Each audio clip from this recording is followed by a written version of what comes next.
तो hello everyone. ये जो यूनियन बजट 25 की स्पेशल सीरीज़ चल रही है, इसमें आपका एक बार फिर से बहुत बहुत स्वागत है। और दो सेशंस हम लोग ले चुके हैं। पार्ट थर्ड में हम लोग अब बात करेंगे, और पार्ट थर्ड में जो हमारी बात होनी है वो किन आर्टिकल्स को लेकर हम लोग बात करेंगे, तो वो मैं आपको दिखा देता हूँ एक बार। यहाँ पर हम लोग बात करेंगे एक तो स्मॉल रिएक्टर्स को लेकर, स्मॉल मॉड्यूलर रिएक्टर्स को लेकर। एक बात होगी, अर्बन इंफ्रास्ट्रक्चर को बूस्ट करने के लिए 1 लाख करोड़ के बजट की बात की गई है। इसके बाद रेलवे के समय कोविड के समय रेलवे को कुछ बजट सॉरी कुछ लोन दिया गया था, उसका मॉरिटोरियम जो है वो 2 साल के लिए बढ़ा दिया गया है। और जो रोड और रेलवेज़ हैं उनको कितना यहाँ पर बजट दिया गया है उसकी बात करेंगे। जनरली मतलब ये जो पूरा का पूरा 4 आर्टिकल्स रहेंगे, ये स्पेसिफिकली आप इंफ्रास्ट्रक्चर का जो टॉपिक है या जो इंफ्रास्ट्रक्चर का सब टॉपिक है इकोनॉमी में, उनमें इनको ले सकते हैं। तो एक एक करके इनको देखना शुरू करते हैं। Let's start with the first one. तो सबसे पहले बात हो रही है स्मॉल न्यूक्लियर रिएक्टर्स को लेकर। ठीक है, small nuclear reactors, that is big nuclear leap, एक बड़ी न्यूक्लियर छलांग। 20,000 करोड़ की बात की गई है for the R&D mission.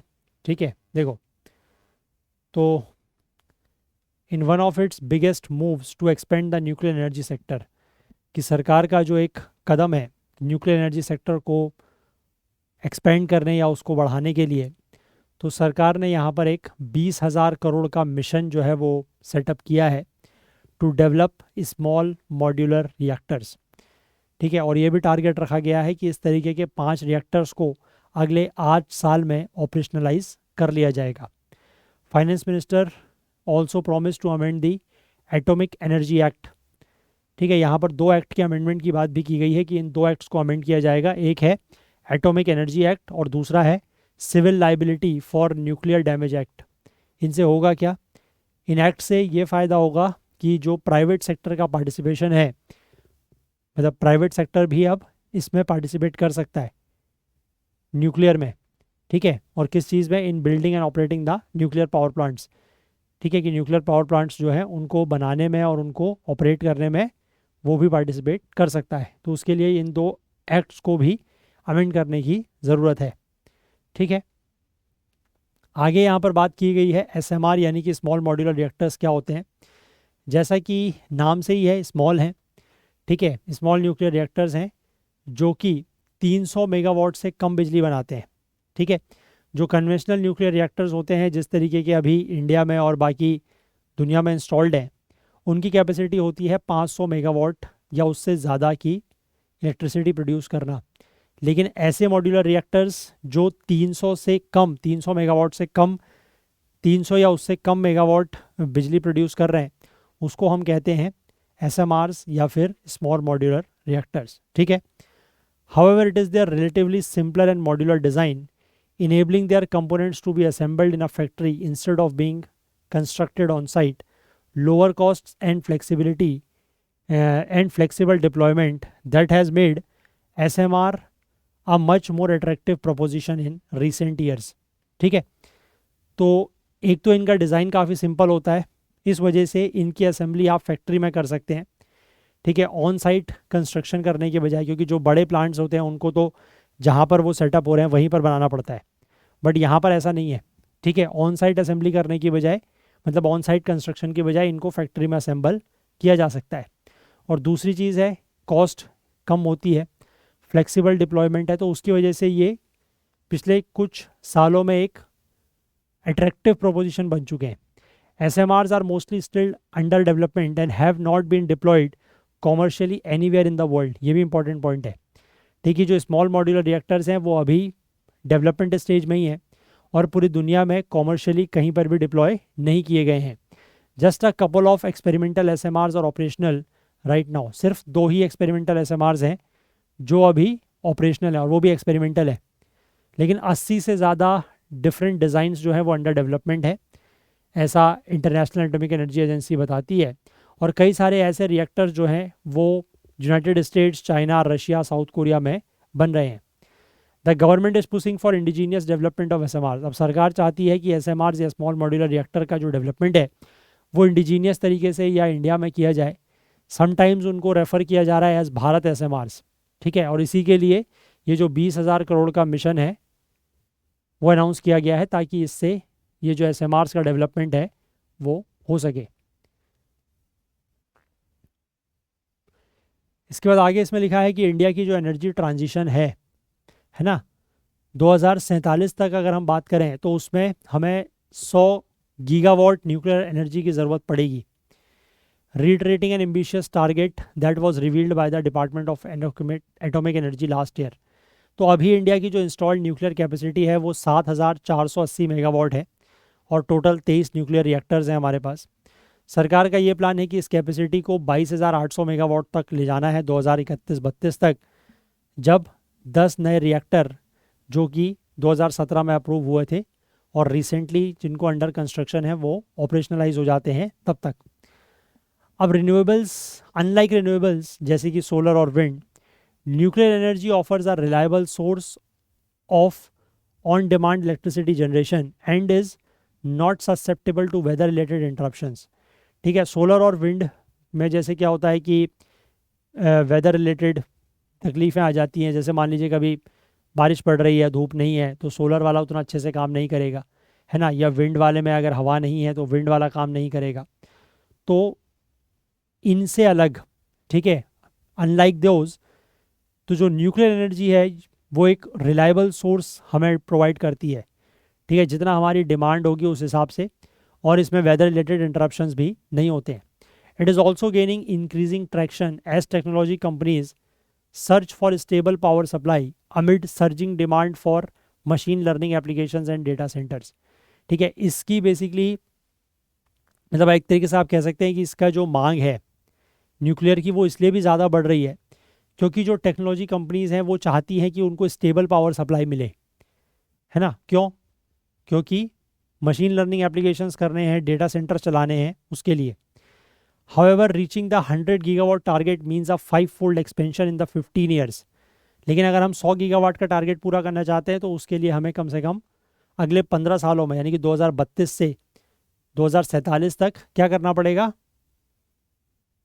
5 Guna expand करना पड़ेगा, ठीक है। तो इसका मतलब है this is an addition of about 5 to 6 gigawatt of nuclear energy every year, यानी कि हर साल 5 से 6 गीगावाट की न्यूक्लियर एनर्जी ऐड करते रहनी पड़ेगी। और ये प्राइवेट सेक्टर के इन्वॉल्वमेंट के बिना नहीं हो सकता है। न्यूक्लियर पावर प्लांट अभी तक जो है वो ओन और ऑपरेट किए जाते हैं bye nuclear energy power corporation of India limited, और इसकी जो एक फुल्ली ओन्ड सब्सिडरी है दैट इज़ भारतीय नाभिकीय विद्युत निगम, इसके द्वारा। पिछले कुछ सालों में the policy change has allowed public sector units to enter into joint ventures with NPCIL to own and operate nuclear plants, ठीक है। पिछले कुछ सालों में पॉलिसी चेंज के वजह से कुछ पब्लिक सेक्टर यूनिट्स जो हैं वो NPCIL के साथ मिलके न्यूक्लियर प्लांट्स को ओन और ऑपरेट कर रहे हैं। अब मैंने आपको बताया कि सरकार जो है वो 2 एक्ट में बदलाव करेगी। एक तो है एटॉमिक एनर्जी एक्ट ऑफ 1962, ताकि प्राइवेट सेक्टर जो है वो न्यूक्लियर एनर्जी में एंटर कर सके, और साथ ही साथ जो civil liability for nuclear damages act है उसके प्रोविज़न, उसका एक प्रोविज़न ये कहता है which hold the plant operators responsible for paying any damages arising out of a nuclear accident। तो न्यूक्लियर एक्सीडेंट अगर कोई होता है, बेसिकली ये जो एक्ट है that is civil liability for nuclear damages act, इसके अनुसार अगर न्यूक्लियर एक्सीडेंट कोई होता है तो उससे जो भी नुकसान होते हैं वो सारा का सारा नुकसान की भरपाई करने की जिम्मेदारी किसकी है, जो प्लांट ऑपरेटर है उसकी, ठीक है। तो इसको भी अमेंड किया जाएगा ताकि जो प्राइवेट कंपनीज हैं they are not entirely deterred to enter the sector, क्योंकि अदरवाइज अगर इस तरीके का एक्ट प्रोविज़न रहते हैं तो प्राइवेट सेक्टर फिर इसमें एंटर नहीं करेगा, क्योंकि उसको पता है कि अगर कोई भी थोड़ा सा एक्सीडेंट हुआ जिसकी वजह से कोई भी अगर नुकसान हुआ तो सारे नुकसान की भरपाई उसको करनी पड़ेगी, तो फिर वो इस सेक्टर में जाने से डरेगा। लेकिन अगर इस प्रोविज़न को ख़त्म कर दिया जाता है ना, या फिर इसके कुछ मतलब ये हो कि इतना कुछ एक्सीडेंट अगर हो रहा है तो उसका इतना परसेंटेज तक प्राइवेट सेक्टर देगा, या ऐसा कुछ अगर किया जाए तो फिर प्राइवेट प्लेयर्स भी इस सेक्टर में एंटर कर सकते हैं। States will be allowed additional borrowing of 0.5% of GSDP if they undertake electricity distribution reforms and augmentation of intra state transmission capacity, ठीक है। तो स्टेट्स जो है उनको भी जो उनकी ग्रॉस स्टेट डोमेस्टिक प्रोडक्ट होता है उसका 0.5% एडिशनल बोरिंग अलाउ की जाएगी अगर वो इलेक्ट्रिसिटी डिस्ट्रीब्यूशन के कुछ रिफॉर्म्स या उसमें सुधार करते हैं। And augmentation of intra state transmission capacity, जो उनकी इंट्रा स्टेट ट्रांसमिशन कैपेसिटी है अगर वो उसको बढ़ाते हैं तो ठीक है। 2022-23 में जो डिस्ट्रीब्यूशन कंपनीज हैं across states recorded accumulated losses of 6.48 lakh crore, क्योंकि जो डिस्ट्रीब्यूशन कंपनीज है, जो डिस्कॉम्स हैं, उनका बहुत ज़्यादा नुकसान हो रहा है। लगभग 6.5 लाख के आसपास का, 6.5 लाख करोड़ के आसपास का नुकसान हुआ है 2022-23 में, इसीलिए उनके रिफॉर्म्स की बात की गई है। फिर under the national manufacturing mission clean tech manufacturing will also be prioritise. ठीक है, नेशनल मैन्युफैक्चरिंग मिशन के अंतर्गत क्लीन टेक मैन्युफैक्चरिंग को प्रायोरिटाइज किया जाएगा ताकि जो डोमेस्टिक वैल्यू चेन है in solar cells, electric vehicles and grid scale batteries, इसको भी इम्प्रूव किया जा सके। ठीक है, तो आई होप ये बात आप समझे, पावर सेक्टर से रिलेटेड बात है ना, क्लियर हो गया। नेक्स्ट आर्टिकल पर आए। नेक्स्ट बात करते हैं 1 lakh crore to boost urban infrastructure and cities to cover cost of projects via bonds and PPPs. तो देखो, अर्बन इंफ्रास्ट्रक्चर को बूस्ट करने के लिए सरकार यहाँ पर सेटअप करेगी एक अर्बन चैलेंज फंड। ठीक है, जिसका टारगेट होगा to mobilise 1 lakh crore to boost the urban infrastructure and implement the proposals for cities as growth hubs, creative redevelopment of cities and water and sanitation announced in July union budget. ठीक है, जुलाई की union budget में ये जो proposals दिए गए थे, इनको पूरा करने के लिए, इनको इम्प्लीमेंट करने के लिए एक 1 लाख करोड़ के फंड की यहाँ पर बात की गई है और वो उस फंड का नाम रखा गया है अर्बन चैलेंज फंड। ठीक है, इस कदम से होगा क्या, it will act as a incentive for cities to raise funds through municipal bonds. तो शहर मतलब जो भी सिटीज़ हैं वो क्या करेंगी, वो पैसा कहाँ से लाएंगी, म्यूनसिपल बॉन्ड से, पब्लिक प्राइवेट पार्टनरशिप से या फिर लोन से। अब ये फंड जो है वो जो टोटल प्रोजेक्ट की कॉस्ट होगी उसका 25% यहाँ से फाइनेंस किया जाएगा, लेकिन उसमें एक कंडीशन ये होगी कि 50% ऑफ द कॉस्ट जो है वो बॉन्ड से, बैंक लोन से और पीपीपी से आई हो। इसके लिए 10,000 करोड़ रुपए जो है वो यहाँ पर N allocation of 10,000 crore is proposed. देखो, जैसे मान लो कि किसी प्रोजेक्ट की कॉस्ट जो है वो 40,000 करोड़ है, तो सरकार उसमें कितना पैसा देगी, 10,000 करोड़, और बाकी शहरों से एक्सपेक्ट किया जाएगा कि वो जो बाकी 30,000 करोड़ है वो ये म्यूनसिपल बॉन्ड से लेके आएँ, कुछ पब्लिक प्राइवेट पार्टनरशिप्स करें और लोन्स वगैरह लें। ठीक है, cities would be asked to submit their proposals for 3 kind of projects. ठीक है, शहरों से जो है वो उनके प्रपोजल्स मांगे जाएंगे 3 तरीके के प्रोजेक्ट्स के लिए। Under the creative redevelopment of cities, जो क्रिएटिव रीडेवलपमेंट ऑफ सिटीज़ है उसमें क्या होगा कि जो एग्जिस्टिंग शहर हैं जहाँ पर बहुत ज़्यादा कंजेशन है, भीड़ भाड़ है, उनमें थोड़ा सा कुछ इस तरीके से मतलब डेवलपमेंट्स किए जाएंगे कि ये कंजेशन कम हो जाए। This fund would encourage cities to rate market finances as opposed to the 10,000 crore urban infrastructure development fund. Urban एक 2022-23-24 में शहरों के लिए एक और फंड जो है वो अनाउंस किया गया था, urban infrastructure development fund, that is UIDF, 10,000 crore का। ठीक है, तो उसमें बेसिकली क्या था, a proportion of funds from bonds, PPPs and loans was not mandated. उसमें ऐसा नहीं था कि आपको कुछ फंड का पैसा जो है वो बॉन्ड से या पब्लिक प्राइवेट पार्टनरशिप से या लोन से लेके आना है, बट यहाँ पर ऐसा मैंडेटरी किया गया है। ठीक है, कि कोई भी जो प्रोजेक्ट होगा उसकी जितनी कॉस्ट होगी उसका 50% सरकार इस फंड के थ्रू देगी। बाकी शहरों को क्या करना होगा, या तो वो म्यूनसिपल बॉन्ड से पैसा लेके आएँ, है ना, म्यूनसिपल बॉन्ड जारी करें उससे पैसा लेके आएँ, या फिर प्राइवेट प्लेयर्स के साथ पार्टनरशिप करें तो प्राइवेट प्लेयर्स इन्वेस्ट करेंगे, या फिर वो बैंक वगैरह से लोन लें।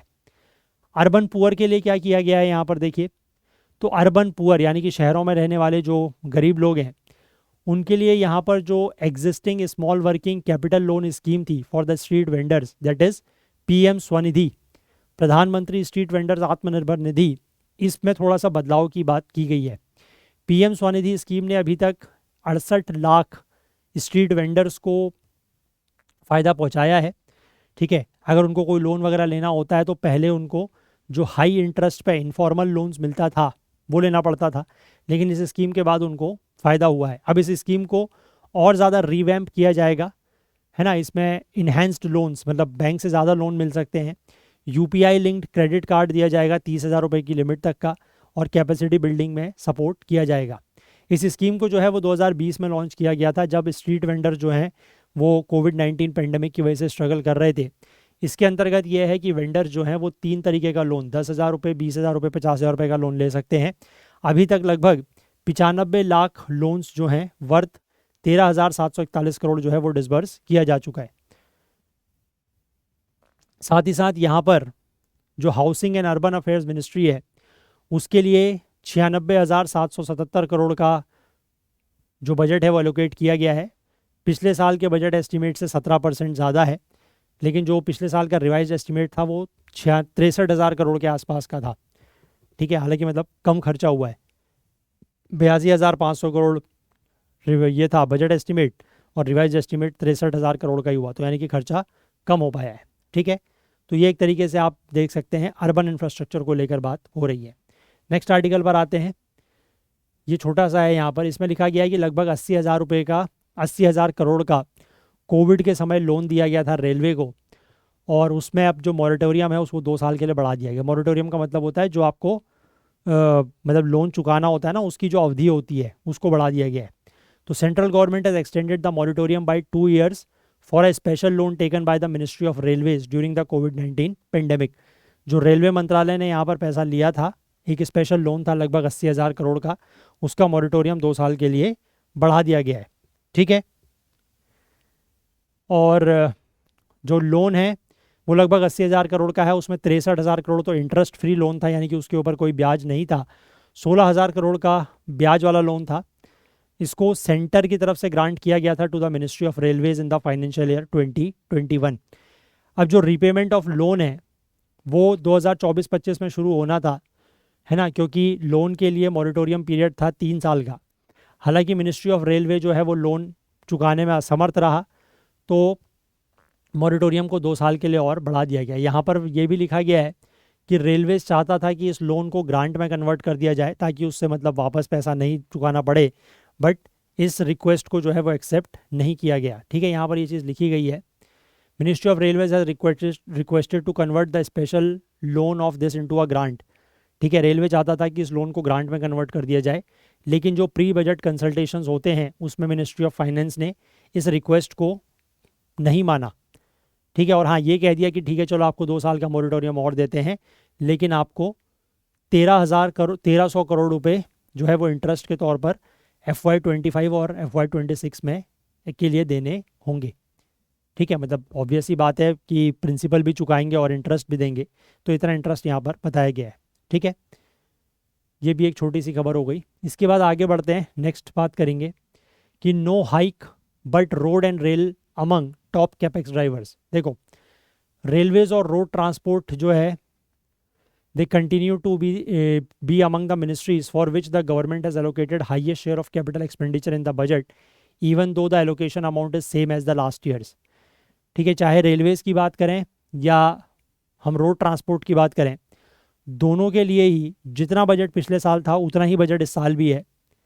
ठीक है, लेकिन ये कैपिटल एक्सपेंडिचर में इनका शेयर ज़्यादा है। ठीक है, यूनियन बजट 2025-26 के लिए मिनिस्ट्री ऑफ रेलवेज़ को अलोकेट किया गया है 2.65 lakh crore for capital expenditure. ठीक है, इसमें से 2.52 लाख करोड़ जो है वो जनरल रेवेन्यू इंक्लूडेड है, 500 करोड़ जो है वो निर्भया फंड से है, 3,000 करोड़ जो है वो इंटरनल सोर्सेज से है, और 10,000 करोड़ जो है वो एक्स्ट्रा बजटरी सोर्सेज है। ठीक है, और ministry of road transport and highways के लिए कैपिटल एक्सपेंडिचर के लिए 2.72 लाख करोड़ रुपए एलोकेट किया गया है।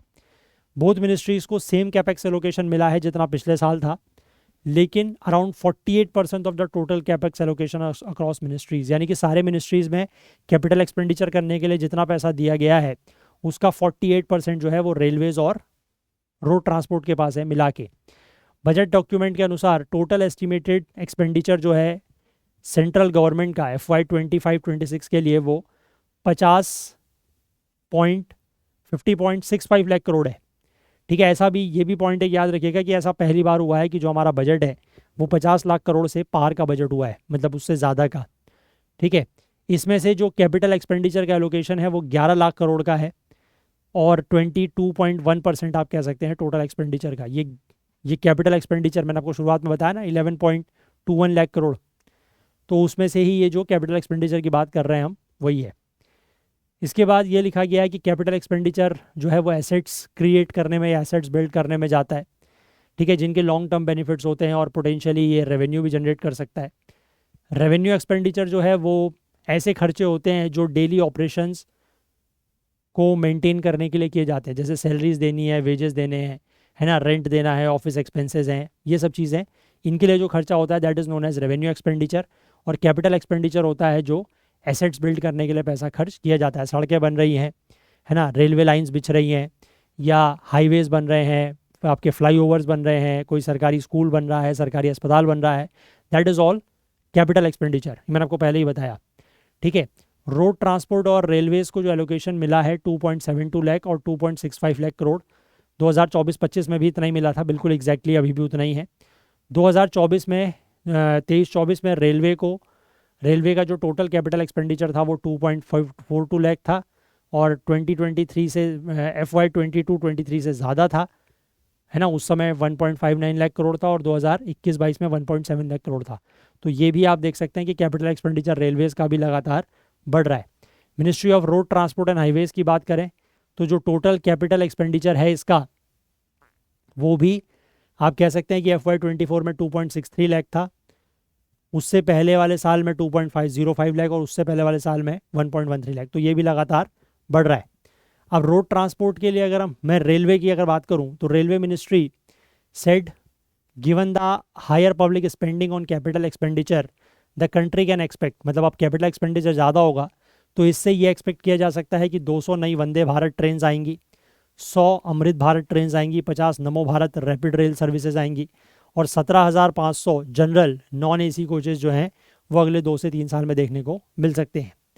इसके बाद रोड ट्रांसपोर्ट मिनिस्ट्री के लिए जो की कैपेक्स प्रोजेक्ट हैं, मतलब ऐसे प्रोजेक्ट जहाँ पर कैपिटल एक्सपेंडिचर किया जाएगा, वो है भारतमाला परियोजना, 4 धाम महामार्ग, national high speed corridors, national highways wider than 4 lens, advance traffic management systems और मल्टी मॉडल लॉजिस्टिक पार्क्स।